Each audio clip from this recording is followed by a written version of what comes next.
Hi, this is Cliff Bell. I'm a realtor with Elizabeth Alcott and Associates in Napa, California.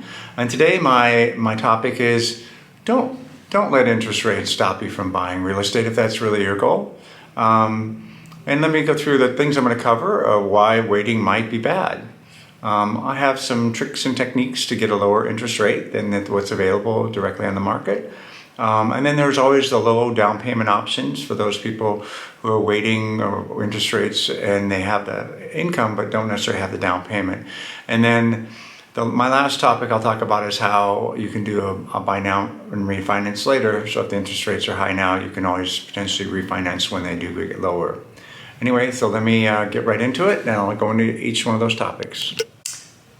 Let me first talk about why waiting might be bad. And again, this is targeted specifically at the Napa, California area. Different parts of California or in the U.S. could be in different situations. But there's really not a lot of inventory. We actually have less inventory available for sale now than we had a year ago. House prices are a little lower, but not a lot, and they're actually starting to go back up. So here's the kind of risks you have to manage, and this is just, this is my opinion. If interest rates sort of peak and interest rate stays low, then house prices will likely rise. And if interest rates start to go down, if there's some softening in the economy and they start to lower them back down, then house prices very likely will go up just because there's not a lot for sale. So very likely more buyers will be qualified and will be in not a similar situation of a year and a half ago, but more like that than we are currently. And then when that happens, you often, even though you have a lower interest rate because the house price went up, your payments are roughly what they would have been if you had bought now. So sometimes the danger is the actual payment. It doesn't necessarily go down. It actually, because the house price goes up, because there's only a limited supply, you end up with the same payment if you bought now versus then. And I'll talk more about how you can take advantage of that later in the video.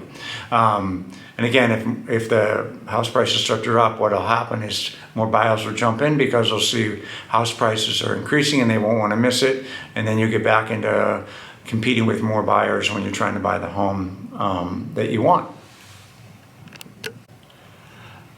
Now I'm going to talk about how you can get a lower rate. And just one example is you can get a seller credit to buy down the interest rate. You can also do that on your own. You can actually just pay extra if you have the down payment in excess. You can also pay down the mortgage rate.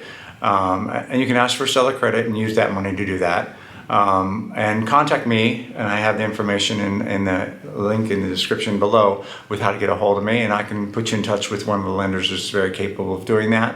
And I'm going to drop in an example here, and the reason it's an example is specifics depending on the loan and various things. It isn't exactly as I describe it here, and not every point is the same. If you buy bring down points, that can be a difference. So offer or borrow the ability to reduce their interest rate by 0.25% for an exchange for a point, and that point is 1% of the loan. And the example I use is a $400,000 mortgage where you pay a point and the interest rate is 6.25. You give them $12,000, assuming a flat rate, and that doesn't necessarily always be the case. And then you get you down to 5.5%. So that's a 3-point reduction. And now the interest rate looks significantly better. And again, if you're going to buy it and hold it, there you have to do the analysis, and it's typically around 6 to 7 years before you get the benefit of doing that buy down up front. So if you're planning to buy in a home, it might be a good idea, and it would allow you to drop the rates. You can, again, you can do as many as 3 whole points or 4, depending on, sometimes even more. But again, all these are depend on the mortgage. It's just, I would throw that out as an idea. It's just an idea, another way to get into the home and not let interest rates get in your way.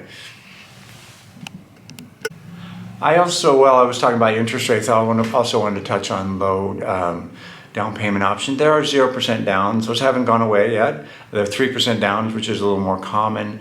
The other approaches, there are actually governmental programs, and I've listed a couple where they can provide you a grant of up to 10% down, and it's basically they're sharing. So when you sell the house, you give up 10% of the appreciation as well. And so the two loans options I have, the federal one is a Cal FHFA one, and then there's actually one in Napa, which is the Proximity Housing Home Buyers Assistance Program here in Napa. So there's a couple options. They don't always have money, but and the qualifications vary. I'm not going to go through in detail because they change from time to time. But there are options if you don't even have the down payment that you might still be able to get in a home. And again, it's all about building wealth. So if you can get in a home and own that home, you will build wealth over time from historical averages.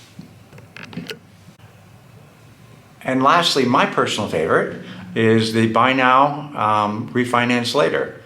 Not a lot of inventory. Price per square foot is lower than a year ago, but rising. If rates drop, house prices will go up. So if you buy now and rates drop in 1 to 2 years, again, I don't have a crystal ball. I can't predict anything. You'll likely have gotten appreciation from owning the home. Averages typically over 30 years is roughly 4% a year. And you can lower your monthly payment by refinancing because your purchase price at that point will be below market. And so when you refinance, you'll actually have lower payments and you will have bought at a lower price. It's kind of the win-win, and that's a strategy that I've used for years. So anyway, hope this video was helpful. Don't forget to give it a thumbs up, and don't forget to subscribe if you have not already. Have a great day.